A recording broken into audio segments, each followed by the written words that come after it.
আজকের class start করছি। আগের দিন যেখানে শেষ করেছিলাম সেখান থেকেই শুরু হচ্ছে। ইউসিএম, ইউনিফর্ম সার্কুলার মোশন, তার সেন্ট্রিপিটাল অ্যাক্সিলারেশন। আমি বলেছিলাম যে তার ফর্মুলা ছিল V square by R or omega square R. আগের দিন বলেছিলাম, তখন তোরা কোশ্চেন করেছিলিস স্যার কিভাবে এলো, সেটা আমরা দেখাতে পারিনি। আগের দিন ভিডিওর একটা প্রবলেম হয়েছিল, টেকনিক্যাল ইস্যু ছিল। আজকে শুরু করছি ওখান থেকে। তার আগে আরেকটু সুবিধার জন্য যারা যারা ভিডিও দেখেছিস তাদের ক্ষেত্রে তারা তো জানিসই, যারা যারা দেখিসনি তাদের জন্য আগে কিছু কথা বলে নিচ্ছি যেগুলো বেসিক জিনিস জানা দরকার। আর যারা যারা নতুন জয়েন করছিস, একদম প্রথম থেকে আছিস কিছু স্টুডেন্ট হয়তো, তারা দেখে বোঝার চেষ্টা কর। যতগুলো আগের প্রিভিয়াস ভিডিওগুলো না দেখলে কিন্তু ক্লিয়ার হবে না, আস্তে আস্তে ক্লিয়ার হবে। তারা একেবারেই 100% বুঝতে পারবে না। অনেক স্টুডেন্ট এখন হয়তো বুঝতে পারবে, তারা আমার সাথে ইন্টারাকশন করবে, তাতে তাদের ভয় পাওয়ার কিছু নেই।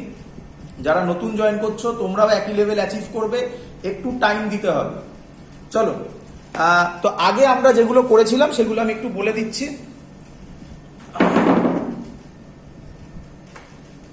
আগে আমরা যেগুলো করেছিলাম তার মধ্যে প্রথম ছিল গিয়ে একটা বডি যদি এইভাবে ঘোরে, তার মানে তার অ্যাট ইচ পয়েন্টে, আচ্ছা আমার মনে পড়লো একটা কোশ্চেন করেছিল আমার একটা স্টুডেন্ট, ভালো কোশ্চেন আমি বলছি। অ্যাট ইচ পয়েন্টে ভেলোসিটি কিন্তু চেঞ্জ হচ্ছে। তার reason magnitude of velocity same, but direction change হচ্ছে।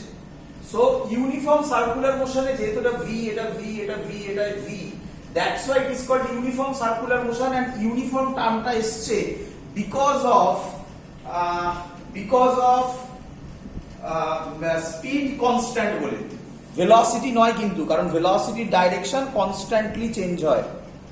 স্যার ম্যাগনিটিউড অফ ভেলোসিটির জন্য, রাইট স্যার? একদম, magnitude of velocity constantly change হয়। ম্যাগনিটিউড অফ ভেলোসিটির আরেক নামই হচ্ছে গিয়ে স্পিড, তাই তো নাকি? চলো, এবার কোশ্চেন হচ্ছে যদি, আচ্ছা যদি এরকম হয়, হ্যাঁ শুনে নাও, যদি এরকম হয় তাহলে কি ভেলোসিটি কনস্ট্যান্ট কি? হ্যাঁ কি নয়?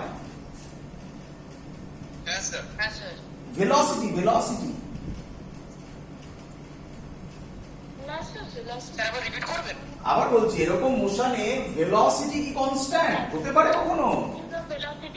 সো ভেলোসিটি কনস্ট্যান্ট নয় বলে এখানে একটা অ্যাক্সিলারেশন কাজ করে। This acceleration always acts towards the centre and this is called centripetal acceleration. খুব ইম্পর্টেন্ট, এটাই হচ্ছে সেন্ট্রিপিটাল অ্যাক্সিলারেশন, যেটা আগের দিন আমরা আলাদা করে টপিক করে আমি আলাদা করে বুঝিয়েছিলাম জিনিসগুলো। এবার ভালো করে শুনবে, সব সময় সব জায়গায় কি স্পিড কনস্ট্যান্ট থাকবে? অ্যান্সার হচ্ছে সেটাও কারেক্ট নয়। তাহলে যদি এই যে আমি দেখো ছবি এখনো আঁকা আছে, ভি ভি ভি ভি চারটে আঁকা আছে, যদি এটা ভি ভি না হয়ে ভি1 ভি2 হয়ে যায়, তাহলে ডিফারেন্স গুলো বোঝো। ভি1 ভি2 হয়ে গেল, এটা ভি3 হয়ে গেল, এটা ভি4 হয়ে গেল, তাহলে এই মোশনে কি স্পিডও কনস্ট্যান্ট হলো?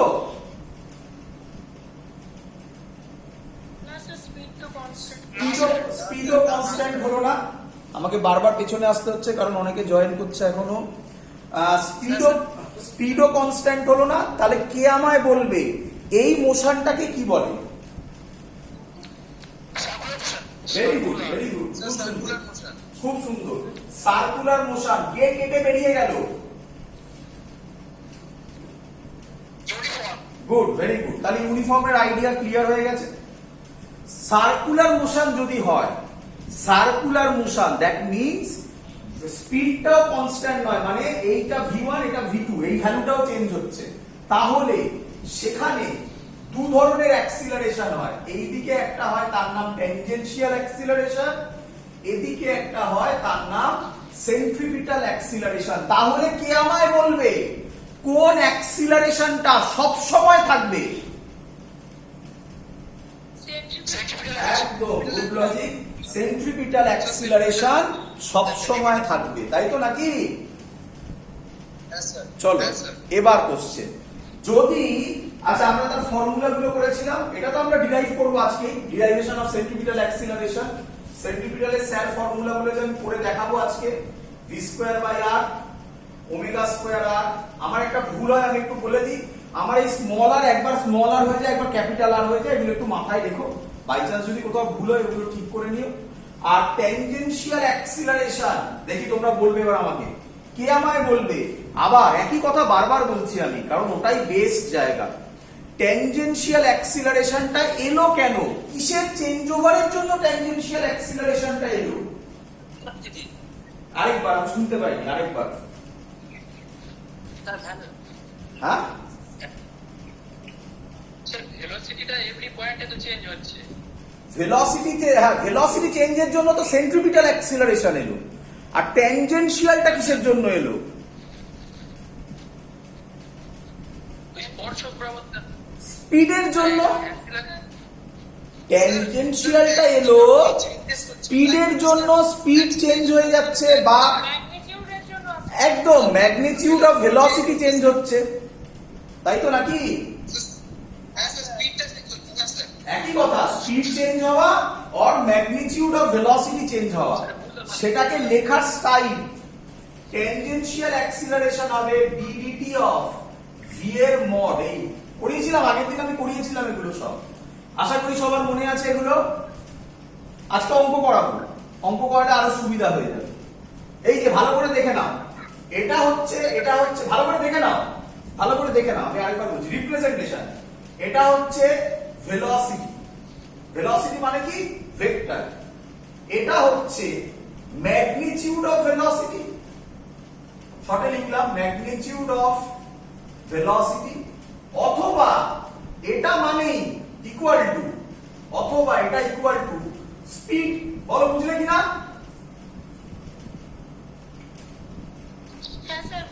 তাই এটা ডিডিটি অফ ভি এর মড করা হয়েছে। এরপরে আরেকটা অ্যাক্সিলারেশন ছিল, তার নাম হচ্ছে এ নেট। নেট অ্যাক্সিলারেশন কোন দিকে হবে? ভেক্টর ফর্মুলা সবাই করেছো, এইদিকে এসি এদিকে এটি, তাহলে রেজাল্টেন্ট হবে এই বরাবর, তার ফর্মুলা হবে root over AC square plus এটি square plus 2ab cos theta, কিন্তু এদের মধ্যে অ্যাঙ্গেল 90, তাহলে cos 90 0 হয়ে যাবে, তাই লেখা হয়নি। এটাই হলো নেট অ্যাক্সিলারেশন। বলো সবাই বুঝেছো কিনা? চলো এবার এই কোশ্চেনটার উত্তর দিতে হবে, যদিও এই কোশ্চেনটা আমি আগের দিন করিয়েছিলাম, তবু আরেকবার উত্তর চাই। কে আমায় বলবে ইউনিফর্ম সার্কুলার মোশনে নেট অ্যাক্সিলারেশন কত হবে? ভেবে চিনতে, তাড়াহুড়ো করো না।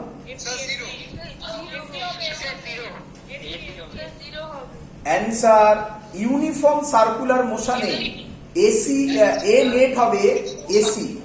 তার রিজন কি?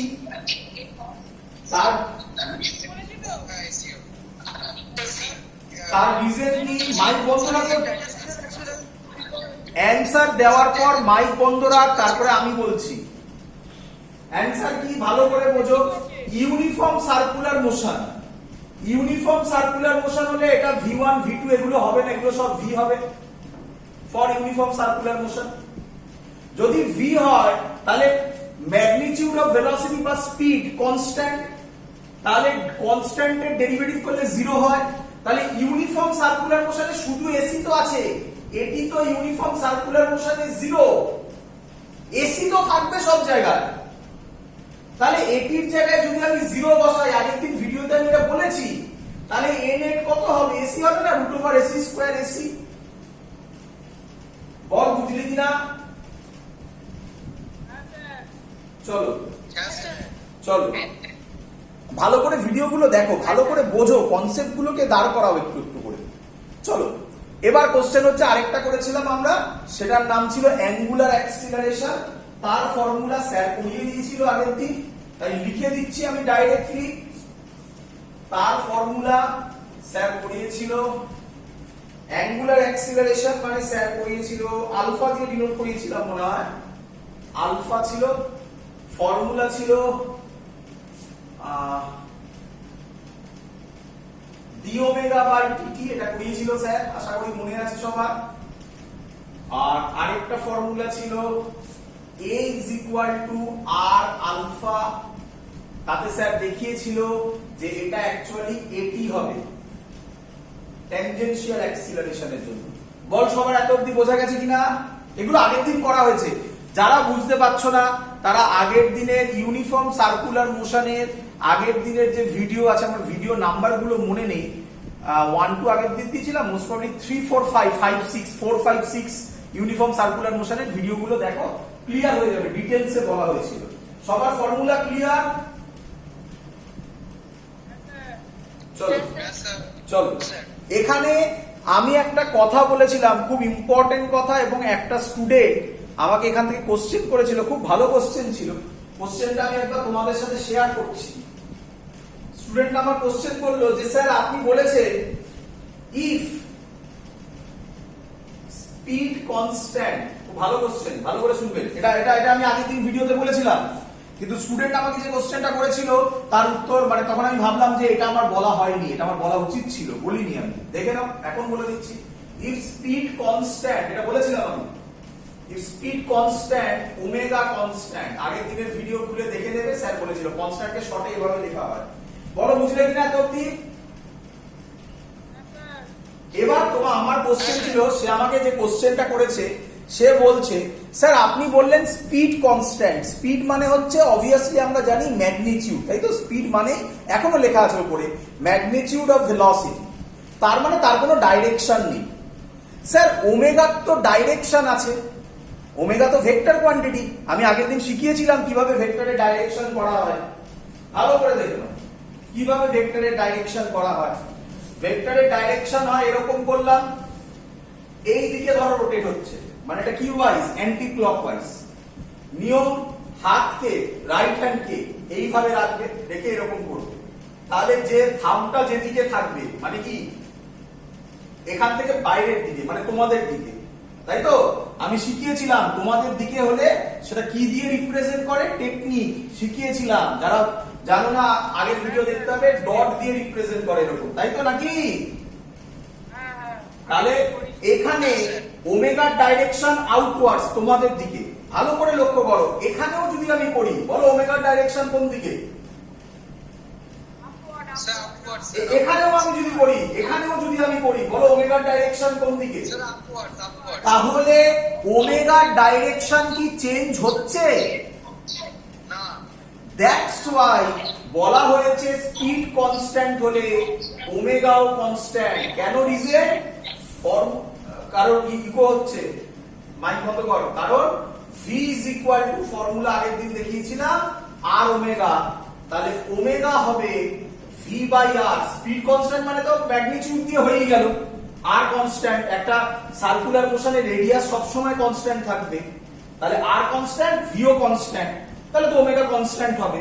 ও আমাকে বলছিল স্যার ডাইরেকশনটা কি হবে, তখন আমি বললাম যে দেখো যেদিকেই করো না কেন ডাইরেকশন এই দিকে সবসময়, মানে আউটওয়ার্ড। আচ্ছা এটা যদি ক্লকওয়াইজ হতো, কথার কথা বলছি, এটা যদি ক্লকওয়াইজ হতো তাহলে ডাইরেকশনটা কি হতো? কি হতো? ভেতরে এই দিকে ঢুকে যেত, মানে আমার বোর্ড ভেদ করে চলে যেত, এটাকে রিপ্রেজেন্ট করা হয় ক্রস দিয়ে। ক্লিয়ার সবার? চলো এবার আমি শুরু করব, এগুলো যা যা আমি এত অবধি বললাম পুরো ক্লাসটা আগের দিনে করা ছিল, জাস্ট রিক্যাপ করার জন্য করলাম। এবার আমি শুরু করব ডিরাইভেশন অফ সেন্ট্রিপিটাল অ্যাক্সিলারেশন। তোমাদের বইতে যে ডিরাইভেশনটা করা আছে, আমি সব বইয়ের কথা বলছি, সব বইতেই ডিরাইভেশনটা খুব বাজেভাবে করা আছে। প্রথম যে ডিরাইভেশনটা আমি দিচ্ছি সেটা শর্ট ফর্ম, খুব শর্টে মনে রাখার টেকনিক। আর আরেকটা ডিরাইভেশন আছে, দুটো মেথড আছে, অ্যাকচুয়ালি তিনটে মেথড আছে। একটা মেথড যেটা তোমাদের বইতে করা আছে, খুব ডিফিকাল্ট, ওটা বোঝাতে গেলে আমার প্রায় আজকের দিনই চলে যাবে, পুরো ক্লাস চলে যাবে, মানে বুঝতে পারছো কতটা বড়, অনেক কিছু বলতে হয়, অনেক কিছু কনসেপ্ট আছে, অত ডেপথ নয়। ওই মেথডটা না জানার দরকারই নেই, আমি অন্যভাবে বোঝাচ্ছি, খুব সহজে তোমরা আশা করবো বুঝতে পারবে। দেখো আমি লিখতে পারি প্রথমে derivation of centripetal acceleration, assumption, assumption মানে কি? ধরছি, assumption কি? assumption, আগে assumptionটা ধরে নি। assumption হচ্ছে, অলরেডি তোমাকে বলে দিলাম এক্ষুনি, v এর মড মানে কি? কে বলবে v মড কে ল্যাঙ্গুয়েজে কি বলে? Sir, magnitude of heat. Magnitude of velocity or speed. assumption হচ্ছে স্পিড কনস্ট্যান্ট। ট্রুলি স্পিকিং, পরীক্ষায় এগুলো লেখার দরকার নেই, ট্রুলি স্পিকিং কি লিখেছো হেডিংটা?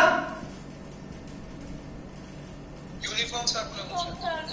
এটা তোমার কি মনে হয় ইউনিফর্ম সার্কুলার মোশন এটা লেখার দরকার আছে? এটা হচ্ছে বলেই তো ইউনিফর্মটা হচ্ছে। বলো বুঝলে কিনা? একবার বলবেন স্যার, কথাটা বুঝলাম না। আবার বলছি, আমি অ্যাজাম্পশন লিখলাম speed constant. Uniform circular motion ডিরাইভেশনে লেখা মানেই সেটা কার জন্য? স্পিড কনস্ট্যান্টের জন্যই তো ইউনিফর্ম টার্মটা আসে, নয়তো তো সার্কুলার মোশন হয়ে যেত। তাহলে ইউনিফর্ম সার্কুলার মোশন বললে আমাদের সিলেবাসে মেনলি ইউনিফর্ম সার্কুলার মোশনই আছে। ইউনিফর্ম সার্কুলার মোশন বললে সবসময় মাথায় রাখবে স্পিড কনস্ট্যান্ট, এটা আলাদা করে লেখার দরকার নেই। কিন্তু যেহেতু তোমাদের বারবার হিট করতে হয়, নয়তো তোমাদের মাথায় থাকে না, তাই আমি বারবার করে বলছি অ্যাজাম্পশন হচ্ছে মড ভি মানে স্পিড কনস্ট্যান্ট। বড় সবাই বুঝেছো কিনা? হ্যাঁ স্যার। চলো, শুনতে পাইনি, জোরে কথা বলো। আবার বলছি, আমি ডিরাইভেশনটা স্টার্ট করছি। কিসের ডিরাইভেশন করছি? Derivation of centripetal acceleration. Centripetal অ্যাক্সিলারেশনের যখন ডিরাইভেশন করছি, কার জন্য? ইউনিফর্ম সার্কুলার মোশনের জন্য। প্রথমেই বলা আছে অ্যাজাম্পশন আমি লিখলাম মড ভি মানে স্পিড কনস্ট্যান্ট। আমার কোশ্চেন হচ্ছে স্পিড কনস্ট্যান্ট এটা ইউনিফর্ম সার্কুলার মোশনে আলাদা করে তো বলার দরকার নেই, বিকজ ইউনিফর্ম সার্কুলার মোশন কথাটার ইউনিফর্ম টার্মটা এসছে, বিকজ স্পিড কনস্ট্যান্ট এটা তো আলাদা করে বলার দরকার নেই। কি বলো, বুঝলে কি বুঝলে না? স্যার। হ্যাঁ স্যার। তাই আমরা আলাদা করে লিখি না অ্যাজাম্পশন ওইভাবে, কিন্তু আমি বারবার তোমাদের বলছি কারণ এখানেই তোমরা ভুলগুলো করো। একই কথা বারবার বলছি মানে সেগুলো সব থেকে বেশি ইম্পর্টেন্ট। চলো তাহলে এবার দেখো, আমি তো তোমাকে এক্ষুনি শেখালাম, আশা করবো আর ওটা বলতে হবে না, এক্ষুনি বললাম, এক্সপ্লেনও করলাম। যদি মড ভি বা স্পিড কনস্ট্যান্ট হয় তাহলে ওমেগাও কি?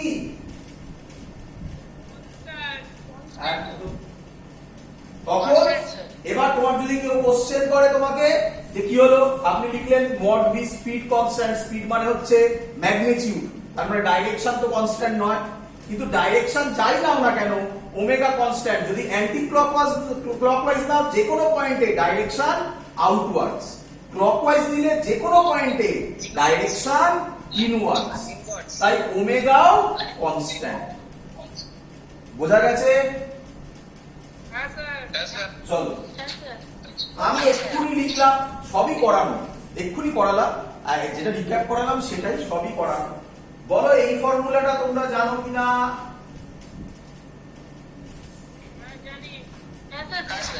V is equal to R omega। আমি পরের লাইন লিখতে পারি, আশা করবো বুঝতে পারছে। আচ্ছা, ইউনিফর্ম সার্কুলার মোশন আমি আরেকবার এঁকে দিচ্ছি। এই এখানে রেডিয়াস আর, এই আরটা ক্যাপিটাল ধরছি সুবিধা হবে, আর একই ব্যাপার, কিছু যায় আসে না। এখানেও আর, তাহলে আরটা সবসময় কি? Sir constant. তাহলে dv বাই dt আমি যদি করি, আরটা যদি কনস্ট্যান্ট হয় এটা আমি লিখতে পারি d omega by dt। Sorry ভুল লিখেছি। দাঁড়া, ওখানে তো গন্ডগোলটা হবে। বল এবার স্টেপ ডাউন করে গেছিল, বল এবার ঠিক লিখেছি কিনা বল। Clear idea? চলো এবার ভালো করে বুঝ। dv dt যদি আমি করি এখানেই আলাদা হবে জিনিসটা। আচ্ছা, এই আরটা মানে এই আরটাকে ধরো না এখানে, স্যার আরটা সামনে চলে আসবে। হ্যাঁ, না আর সামনে আসবে না, আর কনস্ট্যান্ট বলিনি, আর কনস্ট্যান্ট নয়। কে কনস্ট্যান্ট আছে লেখা আছে উপরে? Sir omega. ওমেগাটা কনস্ট্যান্ট। তাহলে কে সামনে আসবে? Sir omega. এখানে রেডিয়াসকে কনস্ট্যান্ট ধরলে করতে পারবো না ডেরিভেশন। এবার দেখো বলছি dv dt ওমেগা, কে আমায় বলবে আর মানে অ্যাকচুয়ালি কি? আমি বলতে পারি আর মানে হচ্ছে গিয়ে ডিসপ্লেসমেন্ট। স্যার রেডিয়াস বলে দিচ্ছি স্যার। হ্যাঁ, স্যার রেডিয়াস বললেন যে একদম রেডিয়াস মানে কি ডাইমেনশনালি ভাবো না, রেডিয়াস মানে কি লেন্থ। তো যদি ওটা ভেক্টর হয় তাহলে আমি বলতে পারি ওটা ডিসপ্লেসমেন্ট। হ্যাঁ স্যার বলতে পারেন। তাহলে ডিসপ্লেসমেন্ট বাই টাইম কে হয়? ভেলোসিটি। এবার দেখ ডিভি বাই ডিটি আমি উপরে তুলে দিচ্ছি। ডিভি বাই ডিটি মানে হচ্ছে আমি লিখলাম এ সি মানে acceleration, centripetal acceleration, omega V, omega V এখনো লেখা আছে ফর্মুলা। ভি মানে আবার কি? স্যার আর ওমেগা। ভি এর জায়গায় আর ওমেগা বসাও, কি হবে? ওমেগা স্কয়ার আর। এটা একটা ফর্মুলা হয়ে গেল। এখান থেকে বলো ওমেগা কত হবে? স্যার ভি বাই আর। এখানে যদি বসিয়ে দাও ভি স্কয়ার বাই আর। বলো সবাই ফর্মুলা প্রুভ হলো কিনা? হ্যাঁ স্যার। হ্যাঁ স্যার। বাট এখানে একটা প্রবলেম আছে। প্রবলেমটা হচ্ছে ওই যে ওই জায়গাটা আমি করলাম, যে জায়গাটা তোমরা অলরেডি ধরেছো, যেখানটা আমি বললাম ডিআর বাই ডিটিটাকে আমি ভি করলাম, তার মানে আর মানে আমি এখানে ডিসপ্লেসমেন্ট ধরলাম, রেডিয়াস নয়। বলো বুঝলে কিনা? হ্যাঁ স্যার। হ্যাঁ। বাট মেথড যথেষ্ট সোজা, তুমি পরীক্ষায় এটা করে দিতে পারো, খুব সহজে হয়ে গেল। এবার আমি ডেপথে গিয়ে একটা মেথড বোঝাচ্ছি। এটা মেথড 1 নাম দাও, আমি লিখে দিচ্ছি 1 মিনিট। মেথড 2 বোঝাবো। মেথড 2 তে কোনো ডাউট হবে না। হ্যাঁ বলো, শুনছি শুনছি, বলো। বলছি ওখানে যে রেডিয়াসটাকে আর মানে ডিসপ্লেসমেন্ট করলে ওখানে কিছু লিখতে হবে? না না, কিছু লেখার দরকার নেই, এটা কিছু লেখার দরকার নেই। আমার সাজেশন হবে একটাই, দেখো ভালো করে বুঝে নাও, এগুলো একটু প্রবলেমেটিক জায়গা।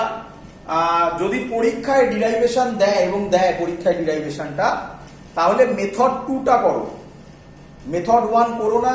মেথড 1 তোমাদের বইয়ের প্রায় কোথাও নেই। এটা একটা শর্ট টেকনিক যাতে আমরা খুব সহজে এটাকে বার করতে পারি, কিন্তু টেকনিকের ড্রব্যাক তোমার সামনেই আছে। ড্রব্যাক নয়, যেটাকে আমরা ভুল বলি, সেটা হচ্ছে আর রেডিয়াস, কিন্তু রেডিয়াসটাকে আবার আমরা ডিসপ্লেসমেন্ট ধরে ডিআর বাই ডিটিটাকে ভি করে দিচ্ছি। এইখানে একটু স্যার আপনি তো বললেন একই জিনিস রেডিয়াস আর ডিসপ্লেসমেন্টটা। তাহলে আমি যেটা বললাম যে আর মানে রেডিয়াস তো ইউনিফর্ম সার্কুলার মোশনে চেঞ্জ হচ্ছে না, তার মানে এই ডিরাইভেশনে আরটাকে আমরা ভেরিয়েবল ধরছি, ওমেগাকে কনস্ট্যান্ট ধরছি, যেটা কিনা প্র্যাকটিক্যালের সাথে এক্স্যাক্টলি খাটে না। তাই তো বললাম যে এই মেথডটা